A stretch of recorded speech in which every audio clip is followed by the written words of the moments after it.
La carte économique de l'Europe est en train d'être redessinée. Pendant 70 ans, le cœur de l'économie européenne battait à Berlin. Aujourd'hui, ce cœur est en train d'être retiré chirurgicalement et transplanté à 300 miles à l'est. En 2023, alors que la production industrielle allemande a chuté jusqu'à 2%, la Pologne a absorbé un flot de production manufacturière allemande, poussant son économie vers la barre des 1000 milliards de dollars. Défiant Bruxelles et rejetant les règles d'Europe occidentale, la Pologne réalise l'un des changements industriels les plus spectaculaires de l'histoire moderne. Ce n'est pas une histoire de rattrapage, c'est une prise de contrôle. En septembre 2025, la Pologne a atteint un jalon autrefois réservé aux géants économiques mondiaux. Son PIB a dépassé 1000 milliards de dollars, la plaçant dans la même catégorie que les États-Unis, l'Allemagne, la France, le Royaume-Uni, la Chine et le Japon. À première vue, la Pologne ne semble pas appartenir à cette liste. Elle paraît être une exception, une anomalie. Après tout, c'est le même pays qui se trouvait derrière le rideau de fer il y a seulement quelques décennies. Un pays qui n'était certainement pas connu comme une puissance économique lorsqu'il a rejoint l'Union européenne, en 2004. Ou l'associait davantage à une main-d'œuvre beau marché qu'à une quelconque puissance industrielle nationale. Pourtant, la voilà aujourd'hui, avec une économie de 1000 milliards de dollars et une influence croissante, non seulement en Europe, mais aussi sur la scène mondiale. Et au même moment, alors que la Pologne monte en puissance, son voisin l'Allemagne subit un déclin spectaculaire. Le contraste entre les deux pays est frappant. Pendant des décennies, l'Allemagne était la puissance industrielle incontestée de l'Europe. Elle dominait la fabrication et s'était forgé une réputation mondiale pour la production de tout. Des automobiles de luxe aux machines industrielles avancées. L'Allemagne n'était pas seulement la plus grande économie d'Europe, elle était le moteur qui faisait fonctionner tout le projet européen. Mais en 2023, ce moteur a commencé à tousser. Les taux de production industrielle ont chuté d'environ 0,5 à 2%. Puis est venu ce qu'on a appelé l'exode du Mittelstand. L'une des raisons pour lesquelles l'Allemagne a connu autant de succès au fil des années, c'est son vaste réseau de petites et moyennes entreprises prospères, connues collectivement sous le nom de Mittelstand. Elle n'attire peut-être pas l'attention des grandes marques et des entreprises du Fortune 500, mais ces sociétés sont souvent des leaders mondiaux dans leur marché de niche spécifique. Mais ensemble, elles constituent une part considérable de la force économique de l'Allemagne. Cependant, entre 2023 et 2024, un impressionnant 32% des fabricants du Mittelstand allemand ont déclaré prévoir de délocaliser leur production hors d'Allemagne. La vallée du Rhin-Ruhr, le berceau des fondations économiques de l'Allemagne, est en train d'être vidée, une entreprise après l'autre. Et elles ne partent pas en Chine ou aux États-Unis. En fait, elles ne vont pas très loin du tout. Juste de l'autre côté de la frontière orientale, en Pologne. Le géant allemand de l'électroménager, Miele, a déplacé sa production de machines à laver d'Allemagne vers une usine à Schwerów, en Pologne. La société de chauffage Wiesmann a investi 200 millions d'euros dans une nouvelle usine de production de pompes à chaleur à Legnica, tout en réduisant ses activités dans ses sites allemands historiques. Ce ne sont pas des cas isolés, ils font partie d'une tendance beaucoup plus large. La richesse qui a financé le projet européen d'après-guerre se déplace vers l'Est, et cela ne s'est pas produit du jour au lendemain. C'est l'aboutissement d'un plan directeur de 30 ans, qui a commencé à partir de rien. Au début des années 1990, a marqué la fin d'un chapitre majeur de l'histoire polonaise, et le début de quelque chose de complètement nouveau. À cette époque, le pays n'avait presque rien. Sa survie même était en jeu. L'effondrement du communisme a provoqué un chaos généralisé. Les usines ont fermé, des emplois ont été perdus, et des industries entières ont disparu du jour au lendemain. Les nouveaux dirigeants de la Pologne ont dû ramasser les morceaux et essayer de comprendre ce chaos. Beaucoup de pays auraient eu du mal à s'en sortir. Mais la Pologne avait un plan. Un plan qui avait le potentiel soit de ruiner complètement le pays, soit de le mettre sur la voie d'un avenir bien meilleur et plus prometteur. Le plan Balcerowicz. Connu sous le nom de thérapie de choc, c'était un plan de survie à haut risque, basé sur des réformes économiques rapides et radicales. En l'espace d'une seule journée, les contrôles des prix ont été levés, les subventions aux industries d'État ont été supprimées. La monnaie a été dévaluée et la Pologne s'est ouverte au commerce international. Ce fut une onde de choc économique qui a démantelé d'anciens systèmes et en a imposé un nouveau. Son impact a été immédiat et sévère. Le chômage, qui n'existait même pas vraiment comme concept sous le communisme, a explosé. Des millions de personnes se sont retrouvées sans emploi, et le niveau de vie a chuté. Le filet de sécurité de l'État s'effondrait. Le revenu national a chuté de 22%. La production industrielle a baissé de 25%. L'inflation a explosé. Mais au-delà de la douleur et des difficultés, une révolution économique était en cours. Puisque l'État avait cessé de renflouer les entreprises qui ne fonctionnaient pas, les anciens monopoles ont disparu. À leur place, un nouveau secteur privé est apparu, avec le potentiel de rivaliser avec n'importe lequel en Europe. Agiles, ambitieuses et avec tout à prouver, de nouvelles entreprises sont nées des cendres. Comme elles opéraient sous de fortes contraintes, les entrepreneurs polonais ont conçu leurs entreprises pour qu'elles soient résilientes, rentables et flexibles. Cela les a préparés au succès, non seulement à court terme, mais aussi pour les générations à venir. Une fois que la situation a commencé à se stabiliser, la Pologne avait posé les bases de décennies d'expansion économique. Et le temps allait prouver que le plan Balcerowicz était finalement le bon. En 1990, le PIB nominal de la Pologne s'élevait à 65 milliards de dollars. Aujourd'hui, il dépasse 1000 milliards de dollars. Il a été multiplié par plus de 15 en 4 décennies. La plupart des autres nations européennes ne peuvent pas rivaliser avec cela. Et la thérapie de choc n'a pas seulement stabilisé la monnaie et relancé l'économie. Elle a créé une nouvelle génération de travailleurs et d'entrepreneurs, animés par le désir de réussir. Pour la première fois depuis des décennies, le travail acharné, l'innovation et la prise de risque étaient récompensés.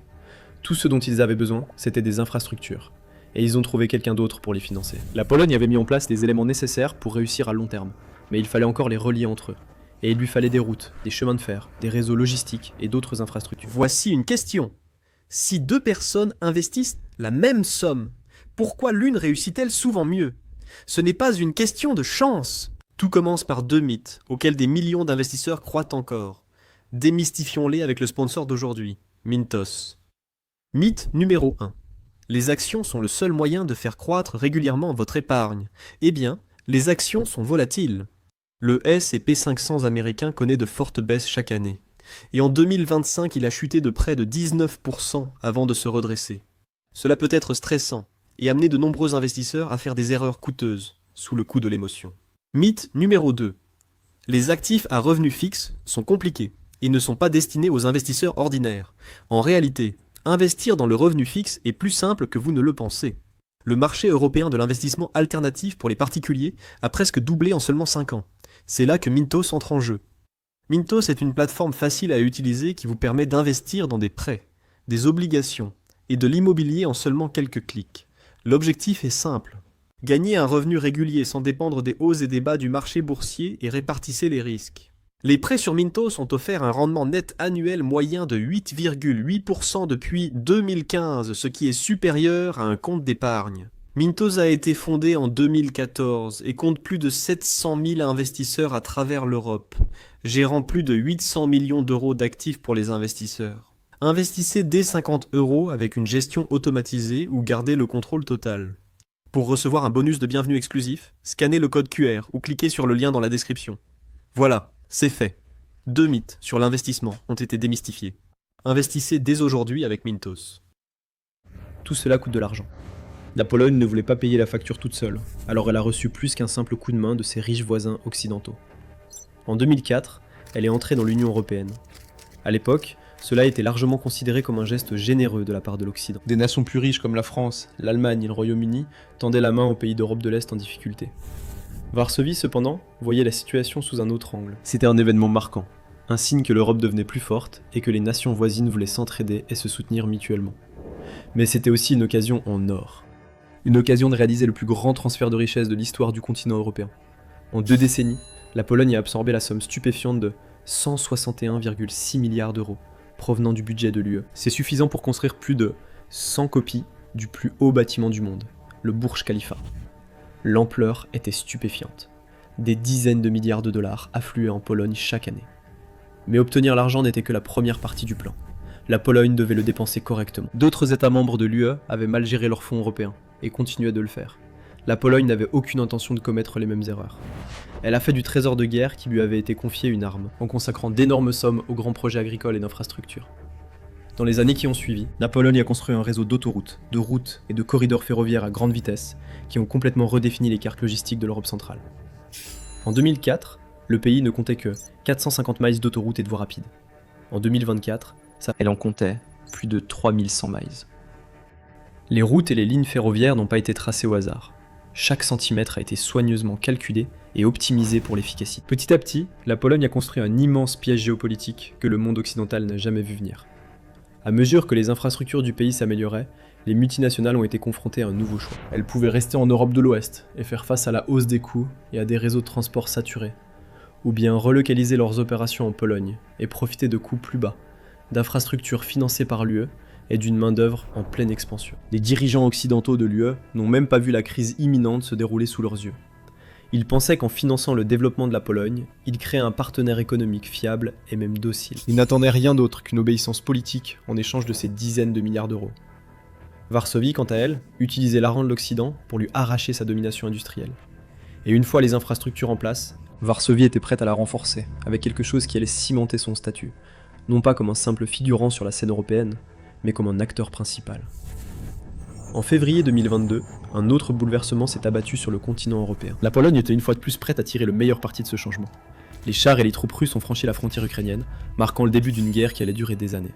Les effets allaient se faire sentir bien au-delà du champ de bataille, ayant un impact sur la politique et les économies du monde entier. Pendant des décennies, des pays comme l'Allemagne considéraient la défense comme une faible priorité.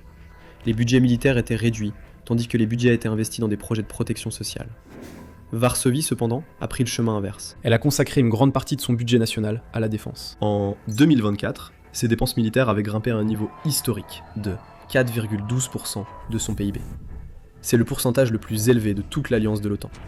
Proportionnellement, c'est le double de celui de l'Allemagne et de la France. C'est même plus élevé que la plus grande superpuissance militaire de toutes, les États-Unis, qui était à environ 3,4% du PIB à l'époque. Encore une fois, la Pologne ne dépensait pas cet argent au hasard, ou n'importe comment. Elle investissait dans certains des meilleurs équipements militaires de la planète, des chars de combat principaux sud-coréens, K2, Black Panther, des centaines d'obusiers automoteurs, K9, Thunder, et des dizaines de chasseurs, FA-50. Lorsque les achats de la Pologne seront terminés, en 2030, le pays aura plus de chars de combat principaux que le Royaume-Uni, l'Allemagne, la France et l'Italie réunies. Elle réalise la montée en puissance militaire la plus agressive depuis la guerre froide. Mais ce n'est pas tout. La Pologne ne se contente pas d'acheter des chars et de les faire venir. Elle a signé des accords de compensation avec la Corée du Sud pour obtenir la technologie et le savoir-faire nécessaires afin de construire les chars sur son propre sol. Aujourd'hui, des centaines de chars et d'obusiers sortent des chaînes de production en Pologne. Et avec la guerre en Ukraine, le pays est également devenu un centre logistique vital pour les forces américaines et de l'OTAN. Depuis 2022, d'innombrables tonnes d'armes, de munitions et de fournitures ont transité par la Pologne. Et le pays a bénéficié d'un immense bouclier géopolitique. En devenant un corridor de transit fiable, tout en construisant l'une des armées les plus puissantes du continent, la Pologne a gagné en importance. Les États-Unis, le Royaume-Uni, la France, l'Allemagne et d'autres puissances occidentales ne peuvent pas se permettre que ce pays échoue. Alors ils feront tout ce qu'il faut pour le défendre et le protéger. Et avec le soutien militaire américain assuré, la Pologne a obtenu un levier ultime pour forcer la main de l'Union européenne. Pendant des années, il y avait un récit dans les médias occidentaux concernant la place de la Pologne sur la scène européenne. Elle était considérée comme un État paria, un mauvais élève. Certains des dirigeants les plus francs de Varsovie étaient régulièrement condamnés au Parlement européen. Bruxelles invoquait souvent divers articles du droit de l'UE pour punir et sanctionner la Pologne. Le pays a été à plusieurs reprises condamné à une amende et menacé. Pendant un temps, il semblait que Varsovie devrait finalement mettre genou à terre et rentrer dans le rang. Mais la guerre a tout changé. Le pays était vital pour la survie de l'Europe. Il est donc devenu plus difficile pour Bruxelles de menacer ou d'intimider. Alors que les dirigeants occidentaux continuaient à se disputer sur des articles abstraits et l'état de droit, Varsovie se concentrait sur ce qui comptait, en utilisant à son avantage son nouveau statut de centre logistique pour l'Ukraine. Le tournant est survenu, début 2024. Pendant des mois, la Commission européenne avait gelé 137 milliards d'euros de fonds destinés à la Pologne. C'était une somme d'argent qui changeait la donne, complètement gelée et utilisée comme moyen de pression financière pour mettre la pression sur les dirigeants du pays. Mais Varsovie n'a pas cédé. Elle a continué à faire ce qu'elle avait toujours fait, en renforçant ses infrastructures, en consolidant ses frontières, en améliorant sa défense et en se rendant plus précieuse pour la cause continentale. Elle a changé de cap politique, en s'engageant à rétablir l'indépendance de la justice et à relancer ses relations avec l'Union européenne. La mission de la Pologne a porté ses fruits.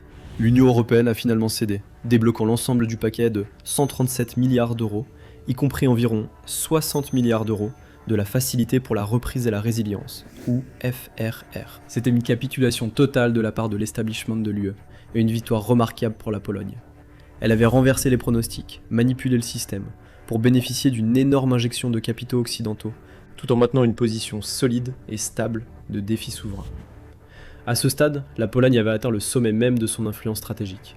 Elle était forte économiquement et militairement, et elle avait battu l'Occident à son propre jeu. Mais alors que les dirigeants de Varsovie célébraient, ils ne se rendaient pas compte qu'ils perdaient une bataille qui ne pouvait pas être menée avec des chars ou des subventions. Un autre récit de longue date a également persisté autour de la Pologne au fil des années. Il affirme que le pays est une sorte de forteresse culturelle conservatrice, une nation qui a effectivement scellé ses frontières contre les changements démographiques qui se produisent ailleurs sur le continent européen. Les dirigeants de Varsovie ont entretenu ce mythe, affirmant à plusieurs reprises qu'ils n'adopteront jamais les modèles axés sur l'immigration de pays comme l'Allemagne et le Royaume-Uni. Mais les données racontent une toute autre histoire. En 2022, elle a délivré plus de 700 000 premiers permis de séjour à des ressortissants de pays non membres de l'UE. Depuis 6 ans consécutifs, Varsovie a délivré plus de permis de travail à des ressortissants de pays non membres de l'UE que tout autre membre de l'Union européenne, y compris l'Allemagne et la France. La Pologne prétend être une sorte de bastion de la politique anti-immigration. Pourtant, elle importe plus de main-d'œuvre étrangère que les pays que ses dirigeants aiment critiquer. Des centaines de milliers de travailleurs ont été recrutés dans le monde entier, y compris des pays comme l'Inde, l'Ouzbékistan et les Philippines. Pourquoi ? Parce que c'était la seule façon pour la Pologne de survivre. La croissance du pays a eu un prix.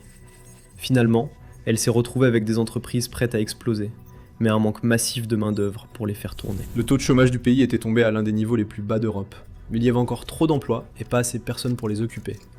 Pour éviter un effondrement économique catastrophique, l'État a complètement changé sa politique d'immigration. Il a dirigé des centaines de milliers de travailleurs étrangers vers les centres logistiques, les usines de fabrication et les industries clés.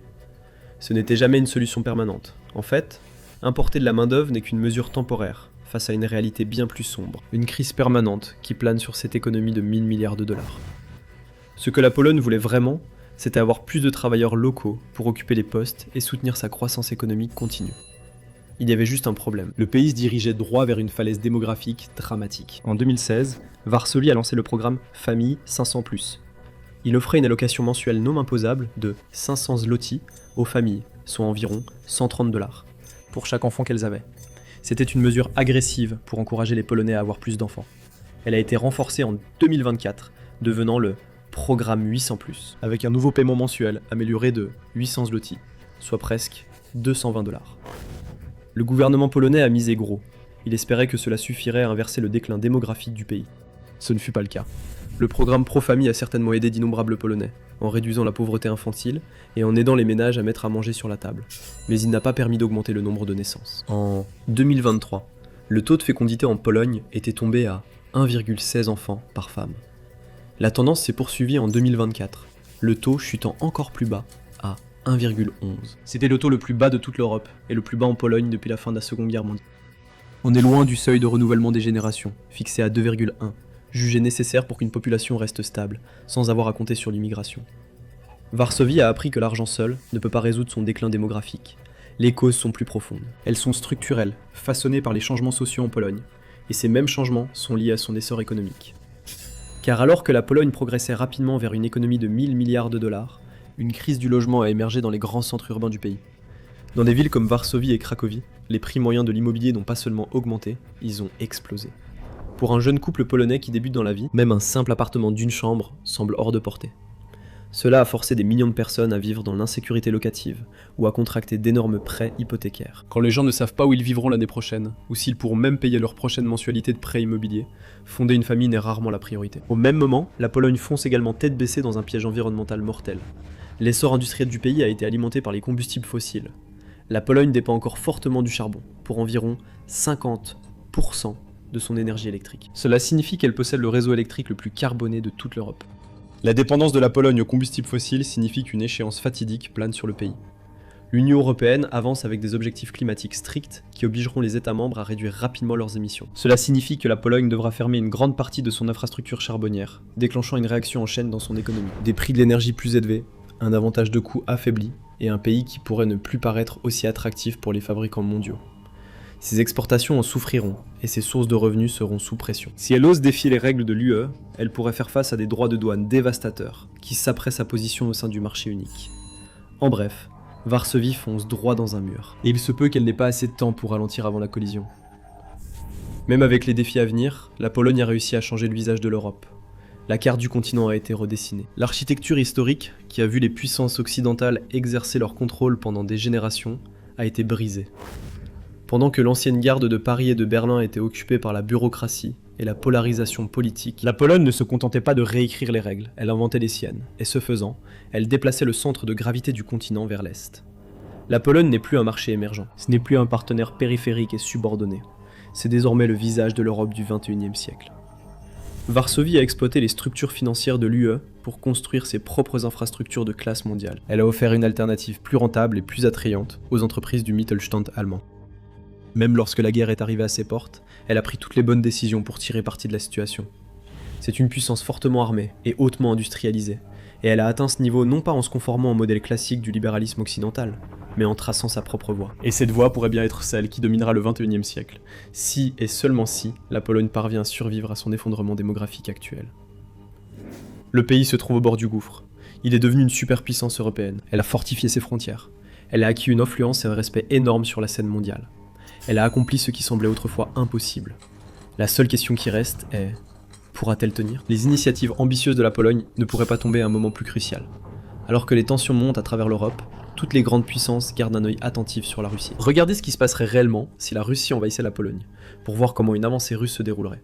Ou cliquez sur cette vidéo.